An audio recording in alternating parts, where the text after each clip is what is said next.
طبعا کارنامەی تیمی یەکێتی هەمان ئەو کارنامەیە کە لە هەڵبژارنەکانی پەرلەمانی کوردستاندا خستیە بەردەمی خەڵکی کوردستان و لەسەر ئەم بنەمایە متمانەی وەرگرت. بۆیە ئێمە وەکو تیمی یەکێتی ئێستا بەشێکی زۆری ئەو پرۆژانەی کە بۆ نمونە چ لە پەرلەمانی کوردستان یا خۆت لە ناو حکوومەتی هەرێمی کوردستان لە چوارچێوەی یاسا یان ئەو بەرنامەکارەی کە لە ناو وەزارەتەکاندا بەڕێوە دەچێت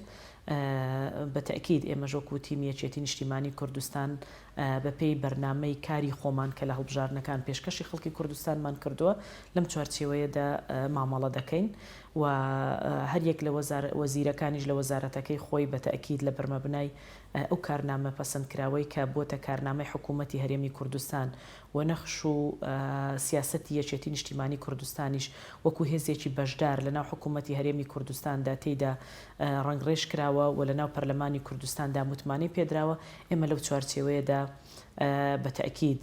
کە کارنامەی حکوومەتی هەرێمی کوردستانە، بەڵام لە هەمان کاتیشدا ئەم کارنامەیە سیاسەتی یەکێتی نیشتیمانی کوردستانی بۆ حوکمڕانی تێدا جێکراوەتەوە لەو چوارچێوەیەدا مامەڵە دەکەین. من پێم وایە هەر خۆی چەمکی چاکسازی لە ئەساسەوە جەنابی مام جەلال داهێنایە ناو سیستەمی حوکمڕانی هەرێمی کوردستان. یعنی ئەو کاتێک کە جەنابی مام جەلال ینی ڕۆحی شاد بێت لە ناو حکوومەتی هەرێمی کوردستاندا باسی لە بوونی گەندەڵی ناشەفافی کرد، لەوانەیە هیچ هێزێکی سیاسی بەو شێوازە و بەو ڕاشکاویە پەنجەی نەخست بێتە سەر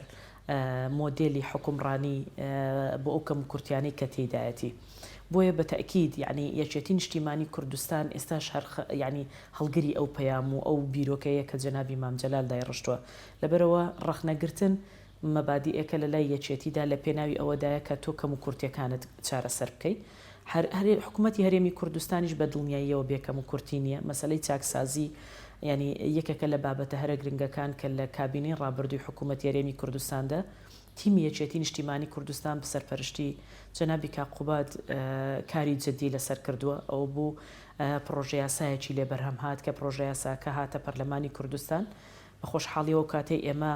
من خۆم لە پەرلەمانی کوردستان بووم و دواتر کە سکرتێری پەرلەمانی کوردستان بووم ئەم پرۆژە یاسایە پەسەند کرا. بەڵام ئەوەی کەمای نیگەرانی بوو خۆتان دەزانن گەلە کۆمەچێکی زۆر لەسەر پرۆژە یاساکە دروست بوو گەڕێنرایەوە پەرلەمانی کوردستان. من ئەو کاتەش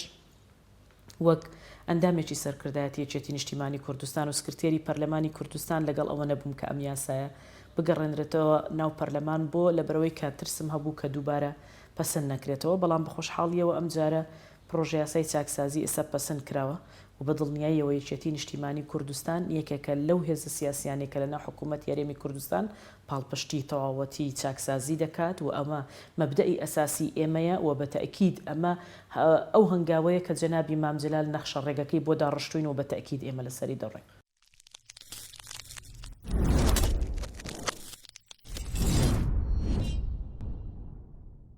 خواستی تیمەکەی یەکێتی لەگەڵ ئەو ئەمری واقعی کە کاری تێدا دەکات لەوانەیە جیاوازی زۆر بێ با ئینسان ڕازگۆ بێ. ئێمە سەقفی تەوقعاتی خەڵک زۆر بەرز نەکەینەوە بڵێن تیمی یەکێتی، چکە تیمی یەکێتی لەناو ئەنجومەنی وەزیراندا بەتەنها نییە و بڕیار بەدەستی مطلق نییە لە ناو ئەنجومەنی وەزیراندا بڵێ ئێمە مەسەلەن دەتوانین هەموو شتێک بکەین. خۆتان دەزانن سێ هێزی سەرەکی پێکێنەری ئەم حکوومەتەیە و ئەم سێ هێزە لە چوارچێوەی بەرنمەیەکی کاردا ڕێکەوتون لەسەر ئەوەی کە کار بکەن لە ناو حکوومەتی هەرێمی کوردستاندا. بەڵام لەگەڵ ئەوەشدا بەتەکید تیمی یەکێتی خواستی ئەوەی هەیە بۆ نمونە لەو وەزارەتانەی کە لە ژێر دەستی خۆیەتی هەرچەندە پێکهاتەی وەزارەتەکانیش بە تەواوەتی هەمووی تعبیر نییە لە یەکێتی نیشتیمانی کوردستان، چکە لە ناو وەزارەتەکانیشدا هەموو حیزبە سیاسیەکانی تر هەن. بە دڵنیاییەوە ینی خواستی ئێمە ئەوەیە کە ئەو بەرنامەکارەی کە لە ناو پەرلەمانی کوردستان پەسەند کرا وەکو تیمی یەکێتی دەمانەوێت ئەم بەرنامەکارە وەکو خۆی بڕوات و جێبەجێ بکرێت. بەڵام سەرەڕای ئەو ئاستەنگانەی کە هەن لە هەرێمی کوردستان خۆتان دەزانن ئێمە یەکێک لە گرفتە هەرە سەرەکیەکانمان کە ڕوبەڕوومان بۆ دووبارە سەرەڕای نەخۆشی کۆرۆنا لە ئێستادا، بەڵام گرفتی بودجەمان هەیە لە هەرێمی کوردستان. ئێمە حکوومەتی هەرێمی کوردستان دووچاری قەیرانێکی دارایی سەخت بۆتەوە کە دەکرێت بڵم وەکو هەمان ئەو قەیرانەدارایی کە لە ساڵی 2014 ڕوبەڕووی حکوومەتی هەرێمی کوردستان بووە. لەبەرەوە هەموو جوڵایەک و هەموو چالاکیەکیش بە دڵنیاییەوە پێویست بە بودجەیەوە بێ، پێویست بە پاڵپشتێکی دارایی هەیە بۆی تۆ بتوانی کارەکانی خۆتی پێ بکەیت. بەڵام لەگەڵ ئەوەشدا من ئەوەندەی کە تێبینی دەکەم لە ڕاستیدا ئێمە ینی سەرڕای هەموو ئەو گرفتانە توانیمانە تا ڕادیەکی زۆر هەر یەکەمان لە وەزارەتەکەی خۆماندا کار بکەین و بە بەردەوامی لە بەرژەوەندی گشتی جوڵە و کۆنتاکتی بەردەواممان لەگەڵ خەڵکدا هەبێ. دیارە ئەم وەزارەتە یەکێکە لە وەزارەتە گرنگەکان، بەڵام بەداخەوە یعنی ئەوەی کە من تێبینم کردووە لە کابینەکانی ڕابردووی حکوومەتی هەرێمی کوردستان و لە سەرەتای دامەزرانی ئەم حکوومەتە تاوەکو ئێستاش دەکرێت بڵام وەکو وەزارەتێک کە گرنگی و تایبەتمەندی خۆی هەیە بە تایبەتی هەرێمی کوردستان کە هەرێمێکی کشت و کاڵیە و دەکرێت بڵێن بە سەبەتەی خۆراکی ناوچەکە لە عراقدا دادەنرێ، بەڵام وەکو پێویست گرنگی نەدراوەتە وەزارەتی کشت و کاڵ. ینی یەکێک لە گرفتە سەرچیەکان ئەوەیە کە ئێمە ینی ئەم وەزارەتە خاوەنی بودجەیەکی تایبەتی بۆ پەرەپێدانی کەرتی کشت و کاڵ نییە. بەڵام لەگەڵەوەشدا ئێمە لە سەرەتای دەست بەکاربوونمان کۆمەڵک هەنگاوی گرنگمان گرتە بەر یەکێک لە گرفتە کۆمەڵە گرفت هەیە لەناو ئەم وەزارەتە کە پێویستی بەوە بوو چارەسەر بکرێ. ئێمە لیژنێکماندانا بۆ پێداچوونەوە بە تعلیماتی وەزارەت بۆ ئەوەی کە هەموو تعلیماتەکان بە پێخواستی ئەو کەسانەی کە کاریان دەکەوێتە ئەم وەزارەتە بگۆڕین بە شێوازێک کە لە بەرژەوەندی گشتی بێ. کۆمەڵک یاسامان هەبوو پێویستی بە هەموارکردنەوە بوو پرۆژه یاسامان بۆ پێشکەش کردو بە خۆش حاڵیەوە لە ئەنجومەنی شورا پەسەند کراوەسە لە ئەنجومەنی وەزیرانەوە دەچێتە پەرلەمانی کوردستان. سەرڕای ئەوە ئێمە کۆمەڵک هەنگاوی ترمان نا بە ئاراستەی فراوانکردنی مەدای پیشەسازی کشت و کاڵی لە هەرێمی کوردستاندا کە ومێد دەکەم لە چەند مانجی ئایندە بەردی بناغی کۆمەڵک پرۆژەی گرنگی کشت و کاڵیدا بنین کە تەسەوڕ دەکەم دەبێتە وەرچەرخانێکی گەورە، چونکە ئێمە قەناعەتێکی تەواومان بەوە هەیە کە حکوومەتی هەرێمی کوردستان بە تەنها ناتوانێت کەرتی کشت و کاڵ بکاتە بنمایەکی سەرەکی ئابووری، بەڵکو ئێمە پێویستمان بەوەیە کە کەرتی تایبەت لەگەڵ کەرتی گشتی هاوبەشی پێ بکەین. یعنی ئەو منتەڵەقی بیرکردنەوەی وای کردووە کە ئێستا ئێمە ینی اقتراحاتی خۆمان داوەتە ئەنجومەنی وەزیران بۆ ئەوەی کە هاوبەشی پێکردنی هەردوو کەرتەکە بەیەکەوە ببێتە بنمایەکی سەرەکی. لەگەڵ ئەوەشدا لە مودەی ئەوەندە کارکردنمان تەسەوڕ دەکەم ئێمە نزیکەی 100 هەلی کارمان ڕەخساند بێ بۆ دەرچوانی کۆلێژەکانی کشت و کاڵ و مەسەلەن ڤێرتەرنەری لەو شوێنانەی کە پێویستە کاری تێدا بکەن و هەر بۆ ئەو مەبەستە ئێمە چکە یەکێک لە مەبدەئەکانمان ڕەخساندنی هەلیکار بوو لە کاتی هەڵبژارنەکاندا. بە تەئکید من وەکو وەزیرێک لە سەرەتای دەست بەکاربوونم یەکێک لە مەهامە سەرەکیەکانم ئەوە بووە کە دەبێت دەرگایەک بکرێتەوە. ئەم وەزارەتە وەکو وەزارەتێکی سیادی لێ بڕواندرێ. ئەم وەزارەتە ئەگەر ئێمە بتوانین بە تەواوەتی کاری لەسەر بکەین بە دڵنیاییەوە هیچ جیاوازیەکی نییە لەگەڵ وەزارەتی سامانە سروشتیەکان، چونکە ئێرەش دەکرێت ئەم وەزارەتەش بکرێتە بنەمایەکی گرنگی ئابووری لە هەرێمی کوردستاندا و بۆ ئەمە بەستەش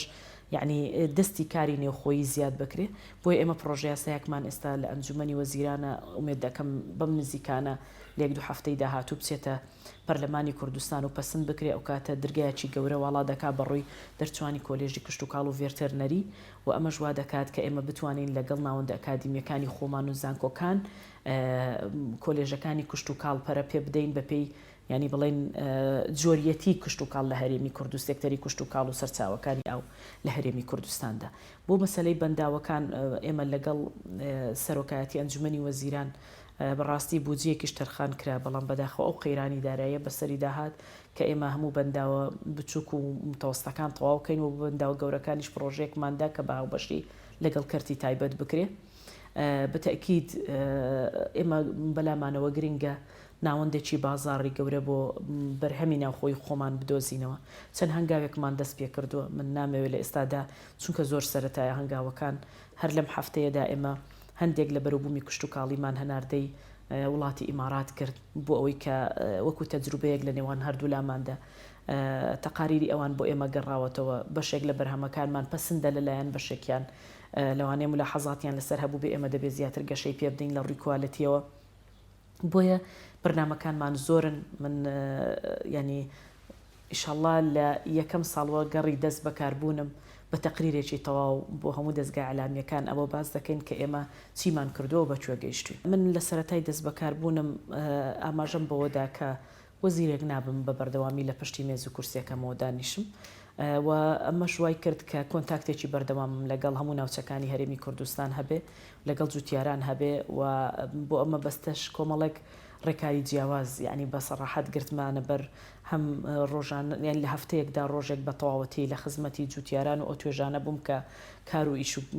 ئیشیان دەکەوتە ناو وەزارەتەکەم بە حکومی ئێستا کە کۆرۆنایە لەوانەیە ئەمە کەم بۆتەوە چونکە ڕێنمای تەندروستیەکان جێبەجێ دەکەین بەڵام لەگەڵ ئەوەشدا ئێمە لە مودەی بڵاوبوونەوەی نەخۆشیەکەش بە بەردەوامی سەردانمان هەبوو بۆ پرۆژەکانی خۆمان بۆی ئاگداری کاروبارەکانیان بین و ئاگداری گرفتەکانیان بین و هەر بۆ ئەمە بەستەش ئێمە لیژنەیەکی باڵایی پەلەوەر و بڵین ئەوانەی کە پرۆژێک کشت و کاڵین دامان ناوە بۆ ئەوی کە بە بەردەوامی کۆنتاکتمان هەبێ و لە ئەنجومەنی وەزیران بە خۆشحاڵیەوە بۆردێکی پەرەپێدانی کشت و کاڵ دروستکراوە لەژێر چاودێری سەرۆک وەزیران و بە سەرۆکایەتی جەنابی جێگری سەرۆک وەزیران و ئەو وەزارەتانەی کە معنین لەگەڵ کاروبارەکانمان لە بۆردەکەدا ئەندامن بۆ ئەوەی کە بتوانین پەرەبەکەرتی کشت و کاڵ بدەین.